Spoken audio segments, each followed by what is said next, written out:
small story about a saint who had a disciple who would keep bothering him with this question, what am I to do to achieve realization, to know myself, to know God? What am I to do? He keeps asking him.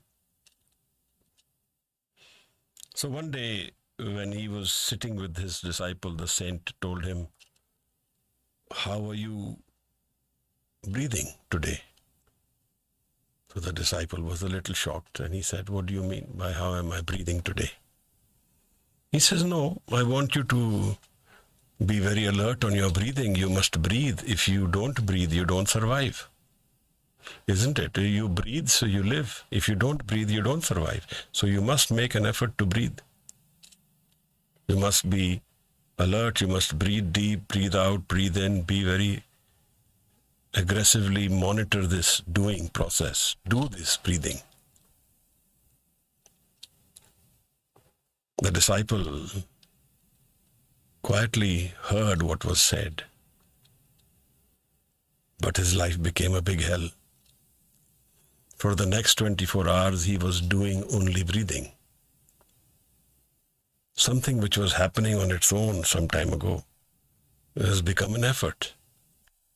And he woke up the next morning ill.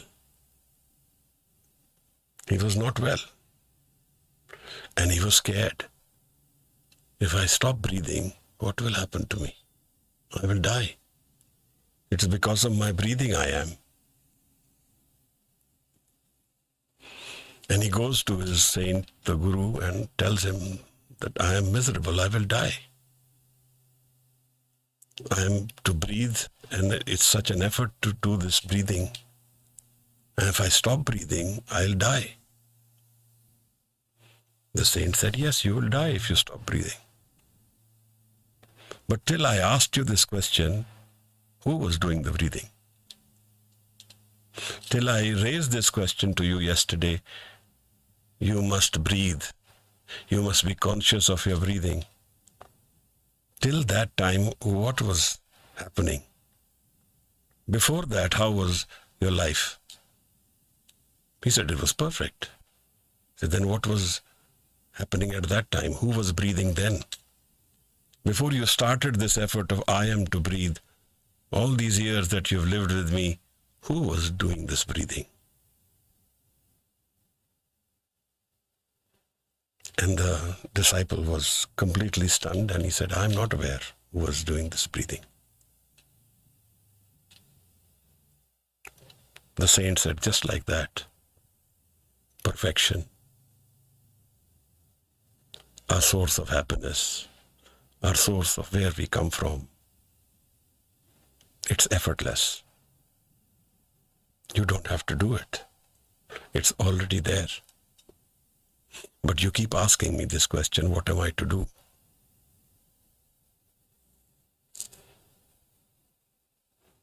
He said, go out in the garden and look at the garden, look at the flowers, and get me one which you find beautiful. And he gets him one of the nice chrysanthemums, azaleas, something he really likes. And the saint says, have a look at this flower.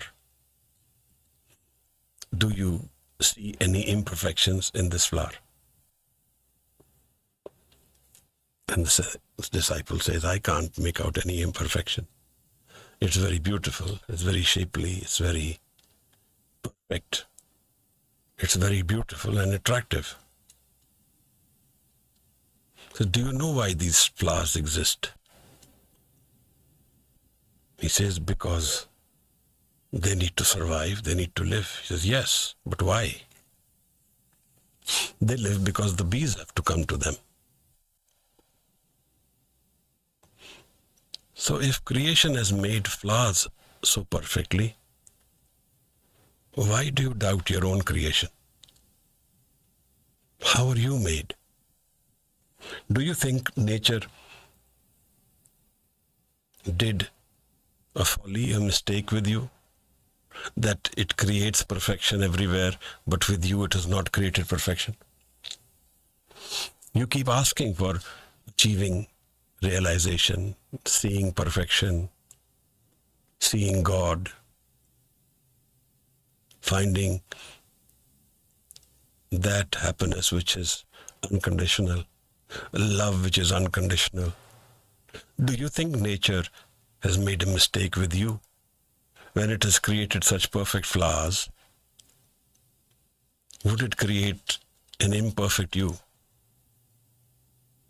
And if he did not create the imperfect you, then where is the perfect you? What is the need for you to search, seek, wander, to find yourself when your perfection lies within you? What is this need for us all to seek this perfection? And where are we seeking it? And where does this lie? Nature is a creative paradise. We've heard so many news recently about forests being cut. I was listening to a professor who was obviously a forest officer for many years. And he said that these are perfect forests which we are cutting. And what we are saying is that we will create these forests. He said the human audacity to say that we will create forests is completely nonsense. The human being only intervenes and destroys, never creates. It's nature who creates the human being. What is the very existence of a human being without nature? And these forests are created by nature. You just don't intervene and they will take care of themselves. Each tree is 200, 300 years old. How will you create them? Who are you to create them? These forests exist, he said, for so long that many like those who claim to have created these forests have come and died and become dust of these forests. Such is nature.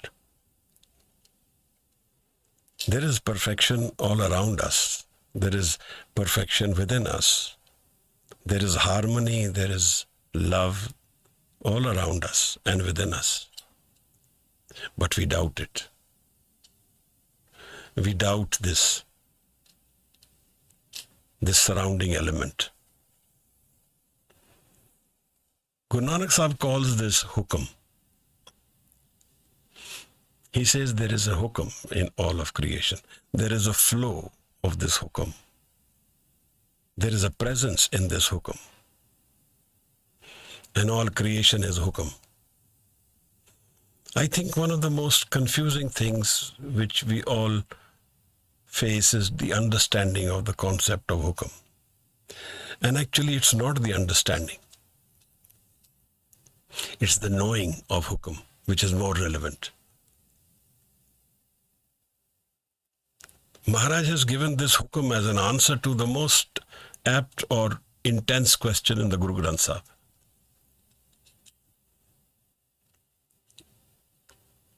Kya satyara hoiye? How you will reach your creator? How will the wall of falsehood around you, this corrupted wall, break, go away? How will it all happen? He says, hukam radai chalana. Walk the steps of the hukam. Walk the steps of the Creator's perfection. And whatever is your role in this life, Nanak likhya naal. What is written in your booklet, your mind, your orders of your mind? You keep those with you. Those are to be lived in a different plane. So both the hukum and what is written in our own individual booklets, where we have all the karma written, that is with us. These two are to be lived, and they are two different planes. In the Nanak Likhya Naal, Maharaj says, you have to do.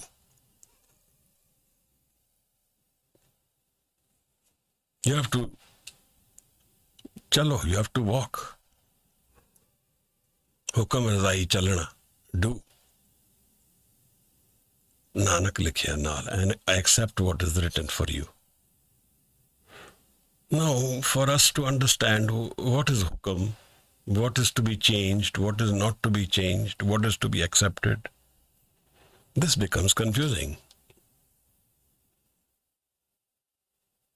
Something which changes with me, within my family, within my life, within my work, within my social circle.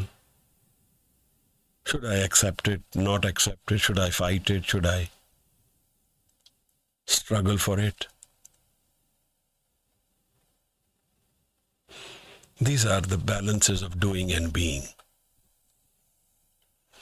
When we don't do, we be. Some of these words which are given to us by the Guru Granth Sahib, amongst the first one is the hukam, and the other is sahaj. Then there is one word called kar.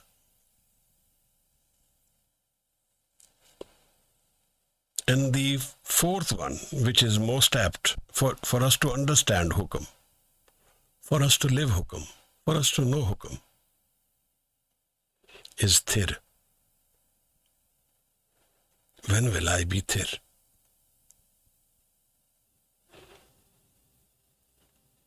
Guru says, man thir raho, mat kat jai jiyo.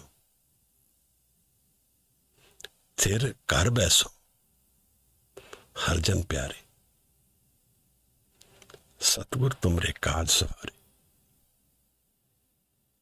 This perfection, this wandering, this solution to our life, this answer to understanding the whole creation, the answer to understanding myself, answer to the solutions of my own problems,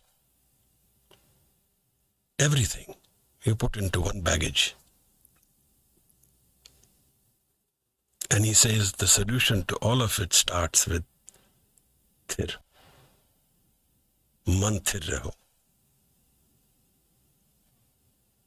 Can we make the mind thir for even a moment? For even a fraction of a second, can we be completely stable, sound, thir, non-moving? Guru has not tied the creation with the time. It is timeless. And Maharaj says even one pal, 1 second, one fraction of a second, where I get connected consciously, because we are all connected unconsciously. There are 4 stages in the Guru Granth which are mentioned of our mind phase. Jagrat, Supan, Sukhopat, Turiya. Jagrat is when we are physically awake. When we are awake, and the man is a special state of being. And that requires a certain understanding of connection to the Guru. Certain tirtha, stability. Maharaj says Jagrat Supan, then this sleep state where we dream. And Sakhopat is the third one. In the Jagrat and Supan, the ego, the me, the I, is the dominant platform. In the Sakhopat, it gets dissolved. Sakhopat is the deep sleep, where I have even no dream, no movement. It is thir. The man is actually thir, unconsciously thir, without doing thir, without knowing thir. We don't even know we have become thir. We don't know we are connected to our own source.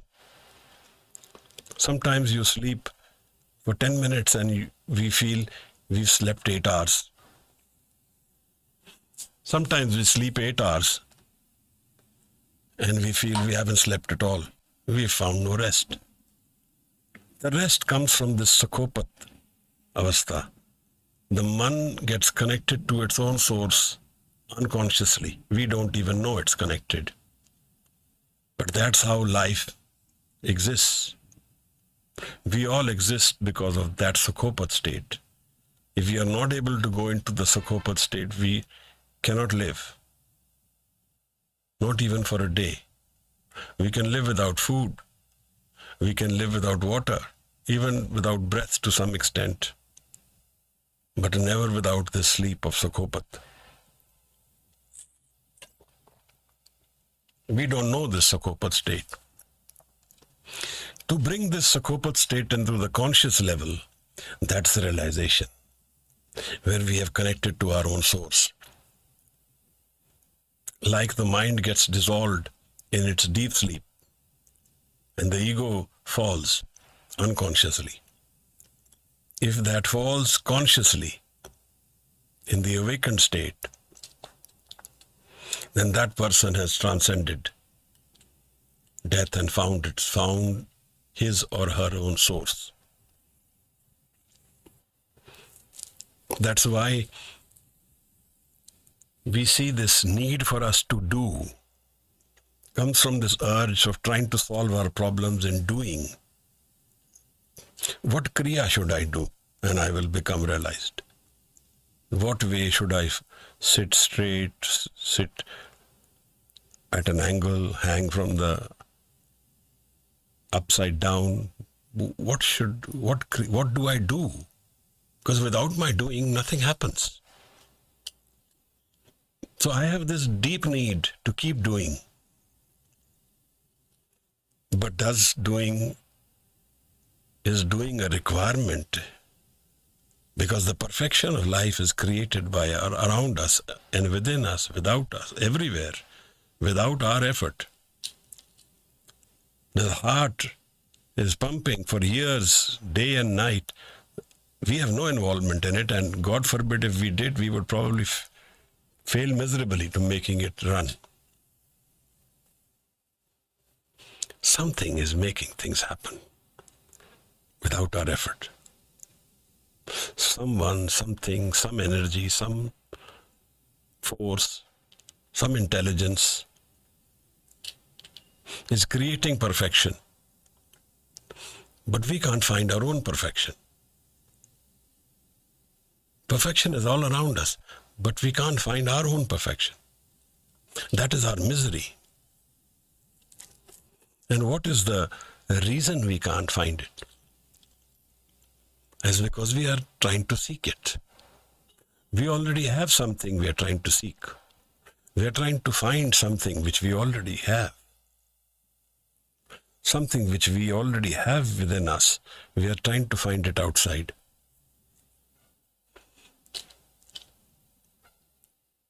Everything in life, all our confusions, all our chaos, all our pressures, stresses, all of it put in one baggage. And we sit with that baggage so quietly that we are completely stable, no thought within us. And the baggage will be gone. That is how far perfection is from us. All our miseries, problems, pains, ironies, regrets, all of it put in one baggage. And we sit so silently with it that we have no thought. And there will be no baggage left. Life is making us do when we don't need to do. That is why I chose this subject, not doing anything. Perfection is there all around us without our doing. But we need to do because we are feeling incomplete. We are feeling stressed. We are feeling pained. And the most difficult part of creation of our lives is confusion. If death was a certainty, we would find peace. If death is not a certainty, we are completely confused and it drains us completely, because we then wander within hope and hopelessness. This hope and hopelessness is our wandering. We are hoping for perfection. We are hoping for love. We are hoping for happiness. And in our hope, we are hopeless. Because that which is already with us, we are hoping for it.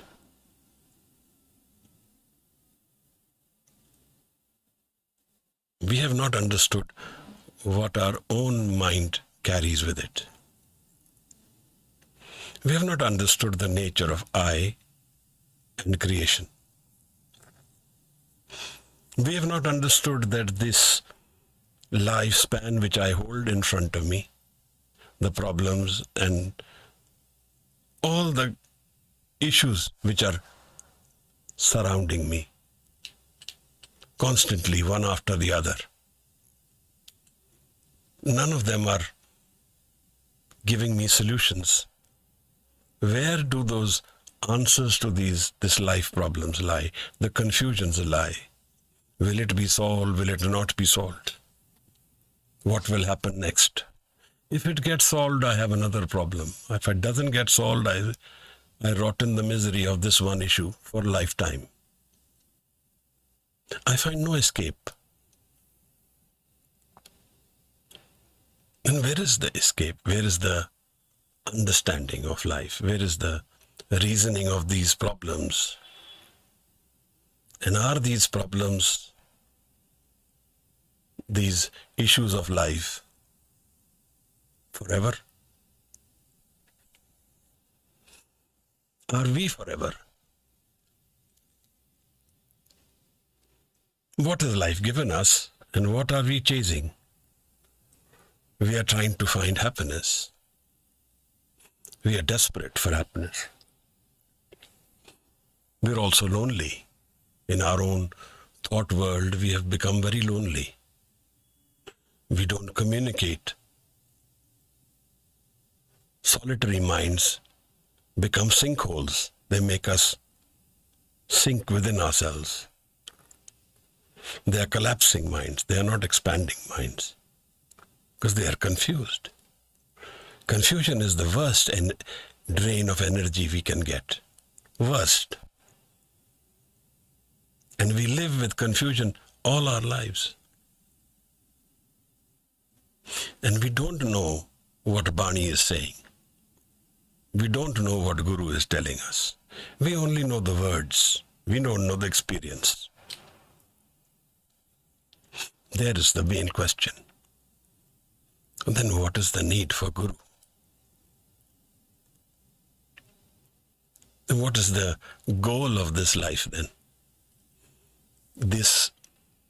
All my lives I will live these problems, and then what will happen? Where will I go?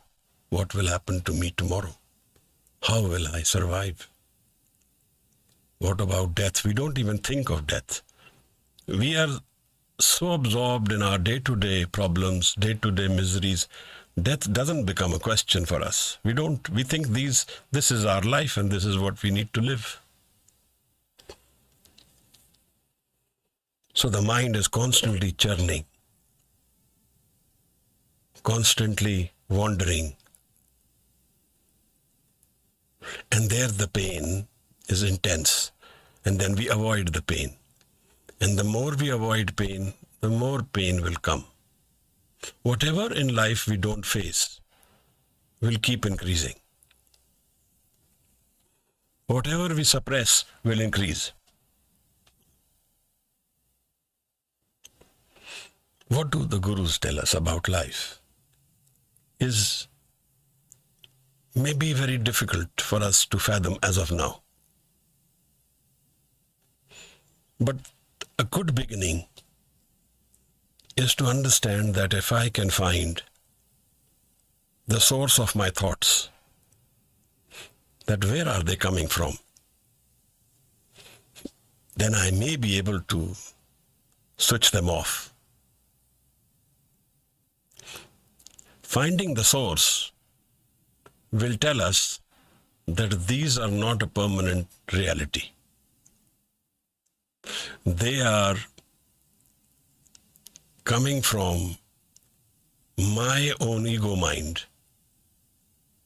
and they do not have a permanent presence with me, which is actually happening. All our lives, we are constantly churning in thoughts. Good, bad, ugly, negative, positive.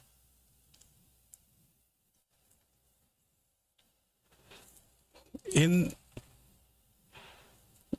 all religions which I have studied, I found Taoism to have the same hukum concept. When they call Tao as the creation of the entire world, Lao Tzu is the creator of that religion in China. Maharaj says there is a hukum, but we don't know hukum, Maharaj. How I will know hukum? Guru gives us one thought or two. One is to search within the mind. इस मन को कोई खोजो पाई. Search within it. बंदे खोज दिल हर रोज. What will you search? What will we search? We will search these thoughts, because we don't know the mind beyond the thoughts. And when we observe the thoughts without participating in the thoughts, they will drop. This is an important point to note, because this is our doing part. Since we don't know not to do anything, we know only doing and thinking constantly as our existence. So we have to do to get away from this state which we are in. Otherwise, dropping the thought, dropping the mind, is a question of observing the mind. So, can we become thir? In this lifetime, can we have this realization that mind state, there is a state where there is no thought? This is a very important target in life, because here the possibilities become immense. One. Secondly, this is where we find absolute peace. The peace comes only when our thoughts go away. What is troubling us more than our issues are our thoughts, the fears, possibilities, the confusions, and the chaos.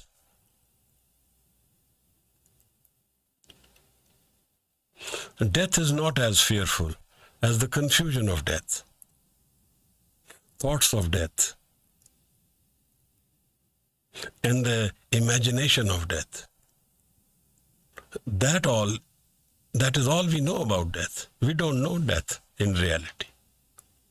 We only know our own confusion, our own chaos, our own misunderstandings of life and death.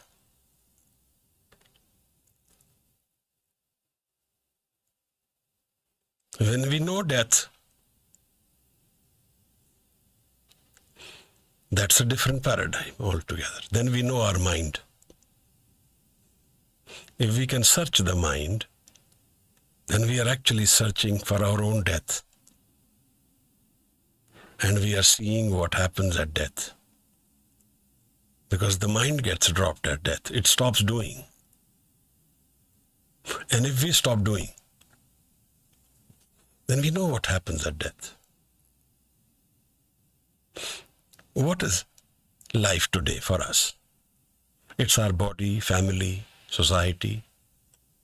This whole idea of this exercise of our careers and businesses and families and society and friends and foes, and this is all that there is life.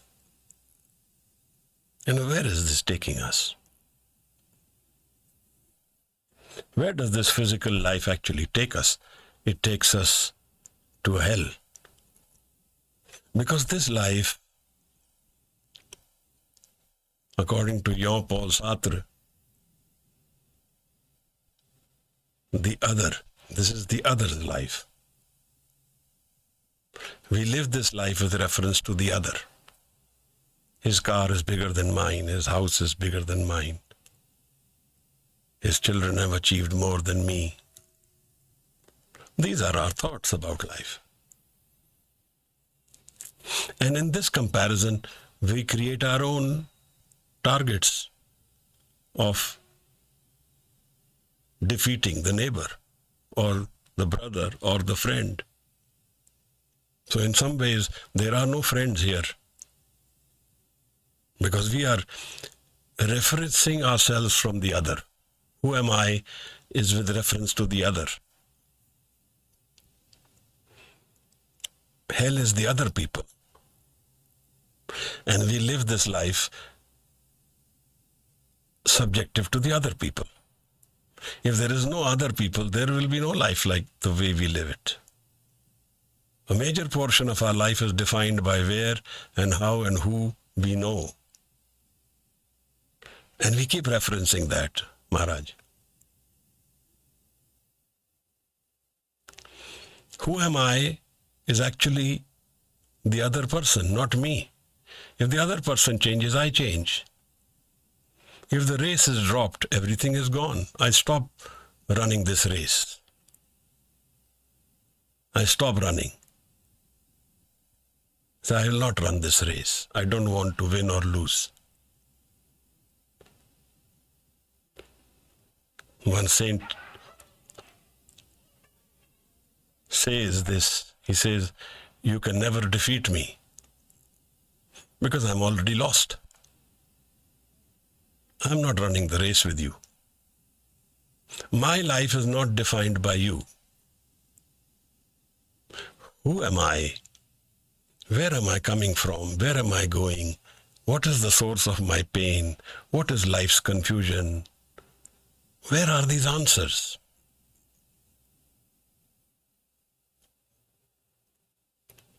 फिर कर बैसो हर जन प्यारे, सतगुर तुमरे काज सवारे.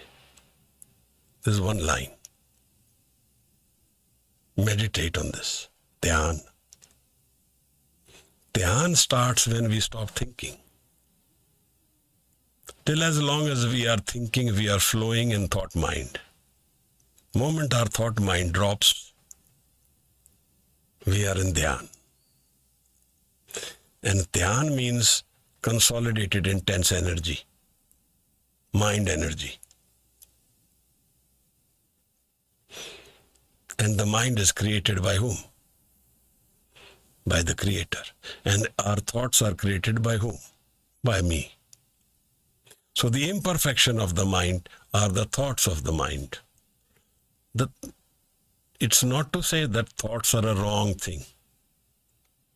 Thoughts are a tool. We use thoughts to analyze. If you ever read Socrates, the Greek mythology, and the way they arrive at these theorems, that all Euclidean geometry is arriving through philosophy, the doctorate, PhD. This word comes from the Greeks. A lot of these words which we use in today's idiom are coming from the Greek mythology. Cynicism. School of cynics is a Greek school.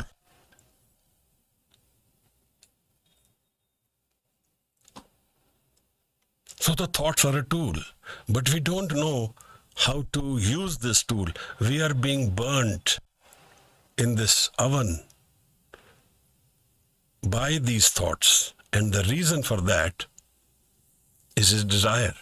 We desire something. And the reason for that desire is our imagination that that desire holds our happiness. This is all how our life is flowing. We imagine this is how we will be happy. I wish I have this relationship. I will be very happy. What happens post that is a separate story, but that is our imagination. We imagine and we live through that experience in our imagination. The relationship could actually be good, but it is our imagination which is defining life for us. Whether it is actually good or bad becomes immaterial if our imagination takes over, and after some time we get bored of it. Our imagination is no longer controlled by that relationship. It may be good, but we've lost connection. That is how we are. And then we imagine how the next thing will give me happiness, and then the next, then the next, then the next. Only this happens. I remember when we were growing up, every year was our imagination. In our imagination, that year was the most critical year. 9th, 10th, 11th, every year was a critical year. That is how the pressure of society is built upon us. And that is draining. But what does the human mind hold within it? If a flower in a garden is so perfectly created, assuming the human form, the human creation is more flavored, more empowered, then what does the human life hold within it? What does my life hold within it? What can I find to find my solutions, to find my answers, to find my ways from my confusion? Where do I find these answers? And then I go seek a guru.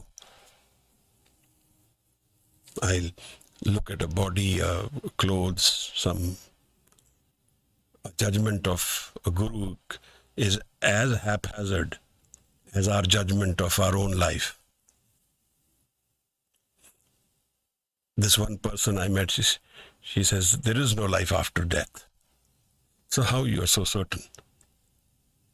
Either you have died and known it.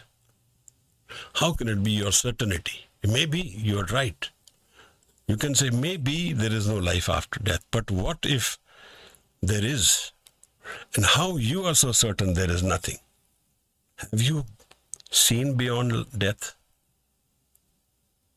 Because if you have not, then you are making as big an error as I am making when I'm saying there is life after death. What is the wandering of the mind carry with it? Maharaj has, in very few places, but very intensely explained to us that the mind's stability, the man's sthirta, the man's stillness holds the answer to our intense pain. All our problems, the solution lies when we can hold the mind still for even a second. एक पल खिन एक फिनते आयो, काल फास के बीच ना आयो.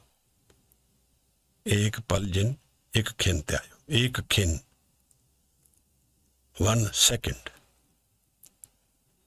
That person transcends death.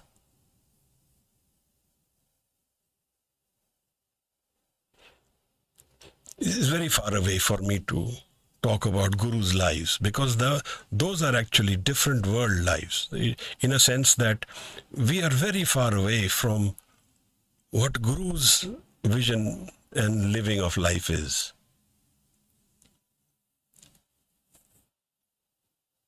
But we are very close to our own mind. We are very close to our own pain, our chaos, our need to keep thinking, keep doing.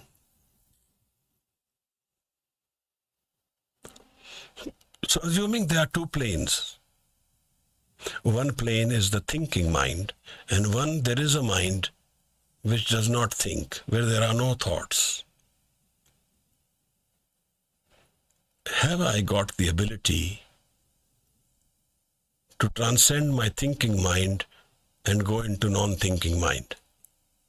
If I can find that somewhere, then that holds a very big potential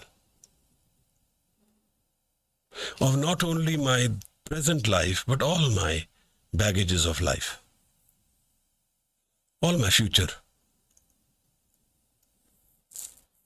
One thing which is very creative about spirituality is that it talks about timelessness. Sada. In spirituality, if you found a solution, it's not temporary. That's why it takes us so many lifetimes to find it, because once we find it, it's forever.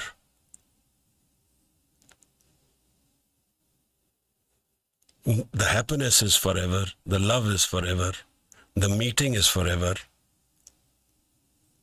and there is no conflicts, because in the thinking world, opposites define life.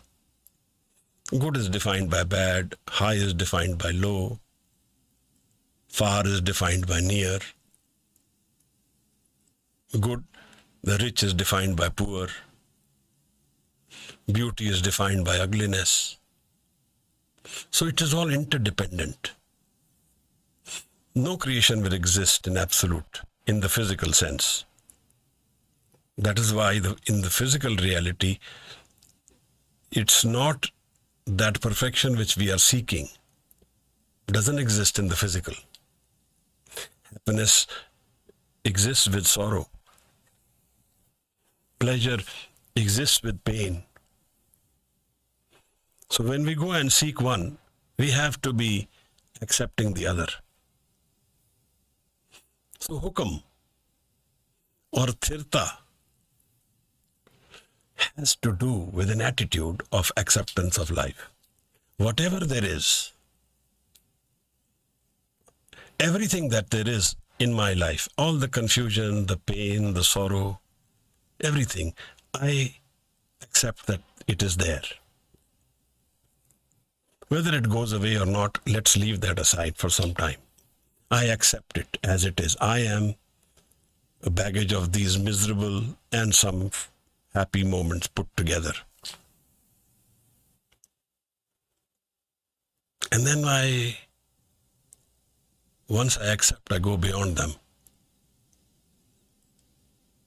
Because all this struggle of my life is to resist this pain, to resist these confusion, to say that I am not going to be painful, I am not going to be unhappy, but they are all surrounding me.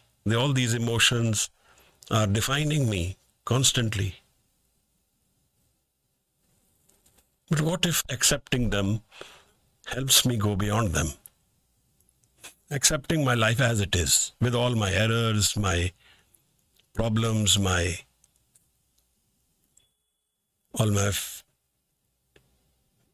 all the wrongs and rights which I've done, everything put together. I accept I am an erroneous person. Because all of us are erroneous. Life in the physical, for humans, we are all erroneous. This is how the ego is. Ego is an imperfect creation. And it is pain and pleasure put together. That is why he says, that transcending the ego is understanding of life. And I cannot transcend the ego on my own. And that's a very far away reality. This is how, when we look at Guru's lives after this, understanding the concept of the man, of thir and kar, permanent. What is kar? We have our houses, we call it kar. But these are not our houses. This is a very nice Sufi tale, and he says, enters the Sufi's room and he says, he finds no furniture to sit. So he asks him, where is your furniture? So the Sufi retorts back to him and says, where is yours? He says, but I am only a visitor. So am I, says the Sufi. We are all visitors. From all this life, what will we take away? Think about it. We are all visitors. These relationships will not go with us. Because we ourselves are hum aadmi hai ekdam hi. We are, the next breath we don't know where it's coming from. What will happen? The next moment we don't know. And all this which we are trying to perfect, which we are trying to say, let's solve this, then solve this, then solve this, what will this experience give me? What is it giving me? It's giving me a journey of a lot of changes constantly around me, for which I have to keep making an effort, doing, keep doing, keep doing. And so in my spiritual sense also, I want to keep doing.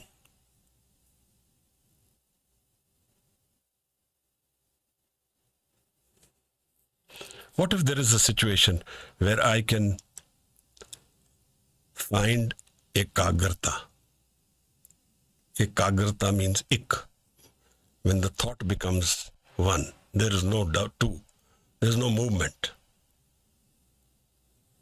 And there's so much peace. There's so much stability, calmness, with all the confusion, with all the problems. All these family situations, business, career, education, all this is going where? This is like we put fuel in our car for a journey. It's to be used in the journey. But where is the car going? Where is our life going? We need to have a certain element of stillness in our lives to know what is life and where it is going. Their car. And we will find a car, a house, within our mind, which is not a temporary house, which is our permanent resort. So what happens at death? We wander. We collapse. The mind collapses in itself and it becomes a small light in itself, not visible to this eye, but visible to the mind's inner mind, to the inner dimension. And that travels where it is attracted to, where it wants to go. But it is guided by the main principle of hukum, of karam. So, depending on how stable the mind is, that much time it will take to take rebirth. The more stable it is, the longer it can wait. And the better options of rebirth, of where it is going to take birth, will happen.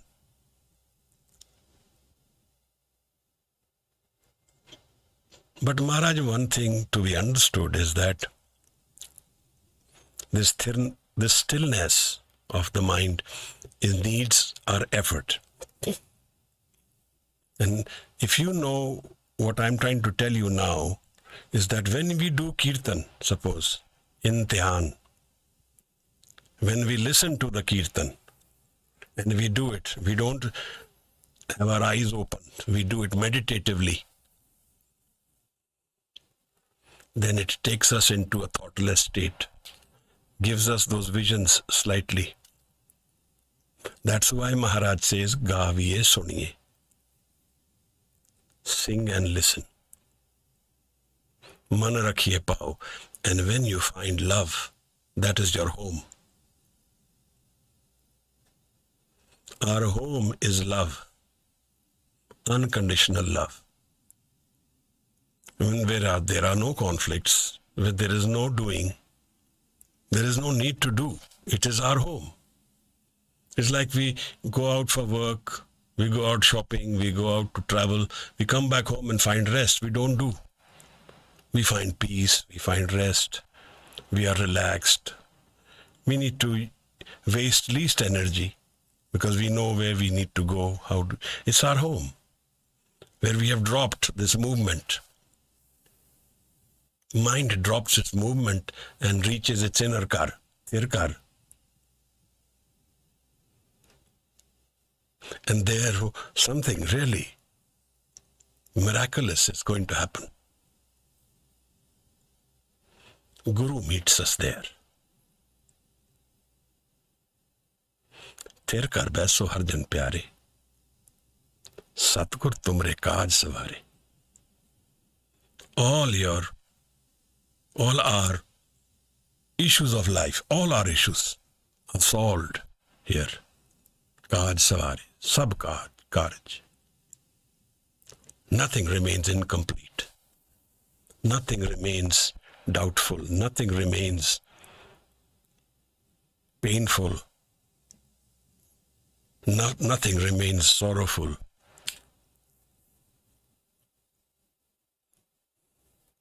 And then he gives us one more guarantee.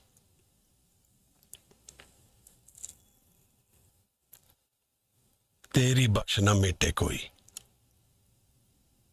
Nobody intervenes in this presence of the Guru in our lives. Nobody can. If somebody can, then his or her authority is more than Guru. Sadgur ka dilasa. Guru confirms this, that nobody can intervene in this connection between Sikh and Guru, in the Tirkar. Teri bakshana mete koi. Nobody can wipe out this kirpa, this grace, this nadar, this hazuri, this presence.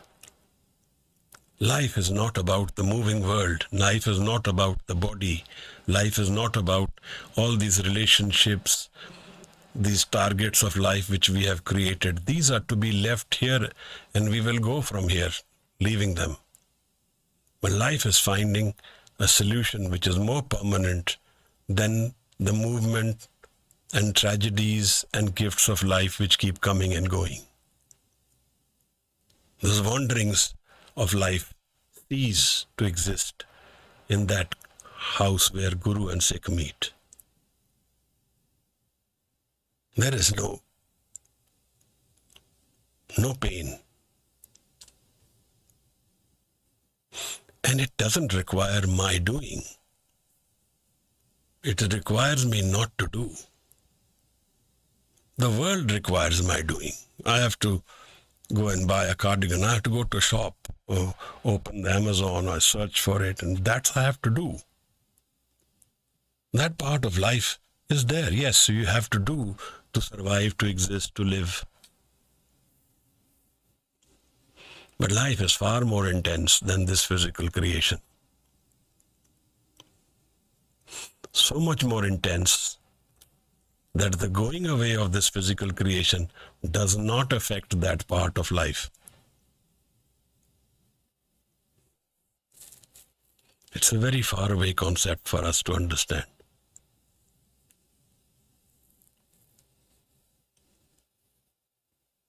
But here, when we are visiting Guru Tegh Bahadur Sahib's 350th year,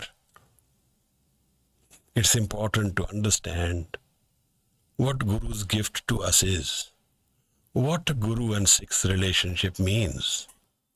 It's not the mere physical meaning. We can define it like that. We can say Guru and my relationship is in the physical realm, and my physical needs and problems and desires, I will take intervention from the Guru, and that's it. We can do that. But that will be like giving away a diamond for a few pennies. Because this life's solutions, where everything is constantly changing, that this life doesn't have those answers for us.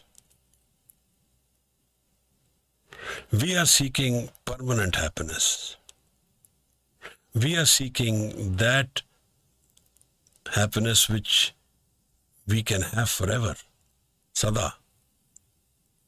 And this life does not give us those guarantees. It does not give us that option.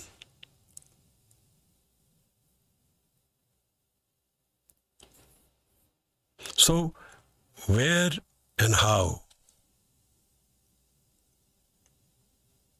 Karishma ji asks one question.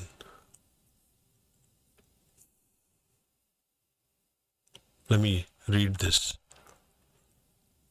The one question, the idea of not doing anything brings about an existential crisis where everything feels meaningless. Yes, and thus makes living life a bit dull. I wonder what's the point of having a brain, vivek, to vivek ko takat, if we are advised to not use it at least majority of the times. Maybe finding a balance between the two is the answer. Well, the answer is like this. I'm talking about our spiritual life. Their non-doing, their perfection is already created. We don't have to participate in that creation. Our doing is of no consequence there. That life is a pure gift. Gur Prasad. Recording stopped. That Recording in progress. That life is a pure gift, Maharaj. It's a Gur Prasad. We need to do in the physical world, and we need to constantly do that. Even a spiritually awakened person will keep doing that. So let's not confuse the two planes. The doing takes me into this world, and giving up doing takes me into that world where peace, love, joy is my state of being. So when I say non-doing, not do anything, I don't mean it in the physical plane. I mean it in the spiritual plane. First of all, the most relevant question which I would like to address is, can I not do even for a minute? And when I say not do, means can I even stop thinking for a minute? I have no thought. Because the thought is my ego source. My ego is the source of my thoughts. And my mind exists beyond thoughts. And that is the perfect mind, created by the Creator, my source mind. Am I aware of that mind? To be aware of that mind, I have to be thoughtless for even a fraction of a second. And then the peace, the love, the answers, the solution to my problems, they all lie in that mind. Am I going to be able to do that?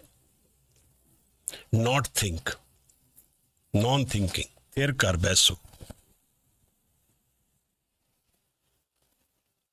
So this is what I hope you understood. You have a response. Okay. I'm glad you. If there is any issue, you please. So what are we, Karishma ji, for all of us, what does our mind contain? Only thoughts, only the physical world, only our relationship, only the defined world. No. There is an undefined part of our life which we are not aware of. And that is where I am trying to draw our attention to. When Guru says, Jan Nanak bin apa chine, mite na pram ki kai. Without knowing what is within our man, bin apa chine, I cannot have the confusion go away, the doubt go away, the illusion go away. The illusion of life. We are actually living the illusion part of life, which will be gone in some time. And then what will remain of this? That's the other question I raised. We lived this life, we struggled, we achieved, lost. In the end, what did we take away from here? Did anything come with us from this life? Because if it did, then it still is meaningful. But the experience of life shows that from this whole life which we have lived in the physical world, the pleasures, joys, pains, meetings, separations, all this chaos which we have lived through, what did we take away from here? If we took away something, then we need to share that. If we took away nothing from here, then where are we going and what are we doing? Bhagat Kabir says a beautiful thing. Eh jo duniya seher mela, dastgiri na hai. This life is a meeting of some few moments, seher mela, few hours. Seher is actually few hours. Dastgiri na hai, and you take away nothing from here. Dastgiri. Nothing comes in the hand which you can say, I have taken away, tangible. Then what is life? That's what I am driving to. That answer to this life lies in the stillness of life.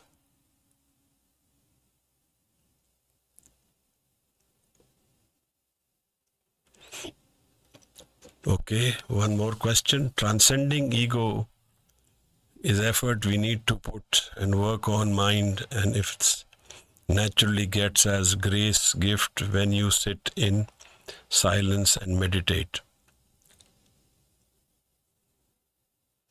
Sometimes imagination is useful. Sometimes imagination is completely misses the point, because that world is beyond our imagination. What will happen in transcending the ego and what effort we have to make? That's the whole question I'm trying to bring to you today. The ego can't be transcended by my effort. I can only still my mind. And my still mind I offer to the Guru.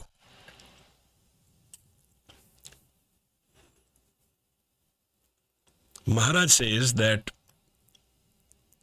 Sev karat hove neh kami, tisko hot parapat swami. When the Sikh has offered himself, his mind to the Guru, only then he meets the Guru. And what is the mind? It's our ego. We cannot transcend the ego. We don't have the ability to do that. We only know life through ego. If we give up the ego, there will be no life for us.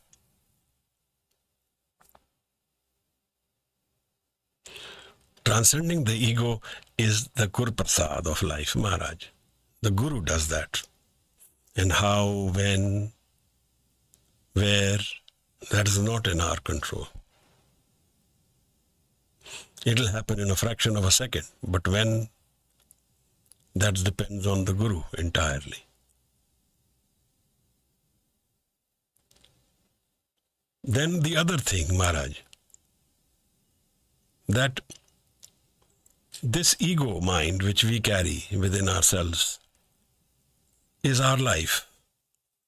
The Guru can only help us transcend this, but we need to still it. Tirkar is what he is inviting us to. That is why he's saying that you still your mind. That when we offer our mind to our Guru, then the Guru graces us. When our ego mind, when we meet the Guru, when we make a barrier of our ego, we don't still our mind. The still mind, just think for a moment, when there are no thoughts in the mind, where is the ego? There are no thoughts, then who am I? That thought is also not there. There is no thought, there is no ego. So the still mind is egoless mind. And to drop this ego, the Guru makes us transcend it. He gives us the Gur Prasad.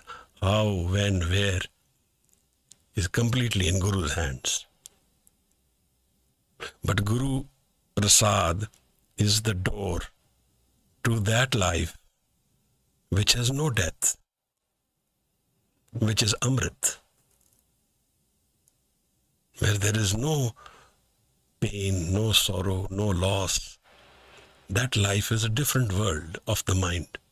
And there wandering ceases and rest comes through samana, meaning merging with the source. Man beche Satgur ke paas. Man beche.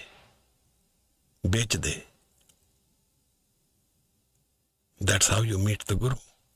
Man beche Satgur ke paas. This sevak ke karj ras. Sev karat hove न कामी, इसको होत परापत स्वामी. So non-doing, effortless creation is where we need to target. Still mind is where we need to go. With these thoughts, I culminate today's talk on not doing anything and meeting the Guru. If you have any questions, please put them up. We can discuss them. Otherwise, let's finish the session with Anand Sahib Maharaj. Somebody can volunteer. I'm glad, Karishma ji, we were able to explain to you.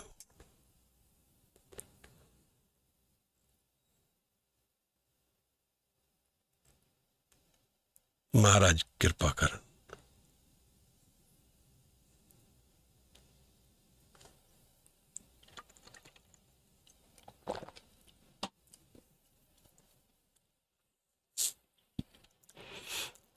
Can someone volunteer for Anand Sahib?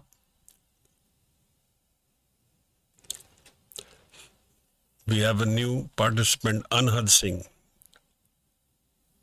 Beta, you can volunteer? No. If you can raise your hand. Khushpreet ji. Okay, Maharaj. Ji.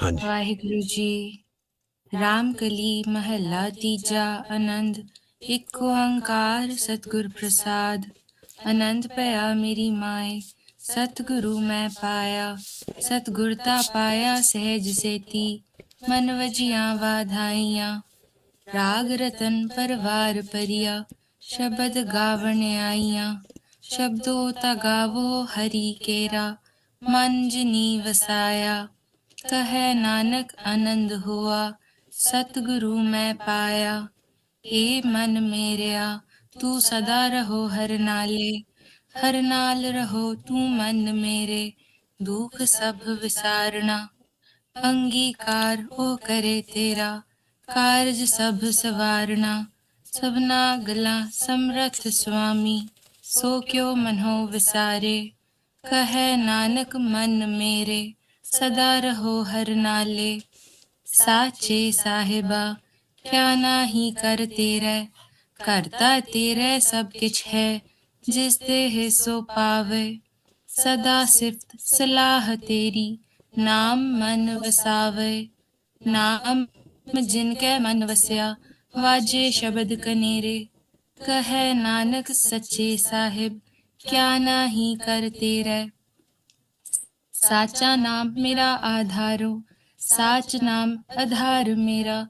जिन भुखा सब गवाइया, कर शांत सुख मन आए वसया।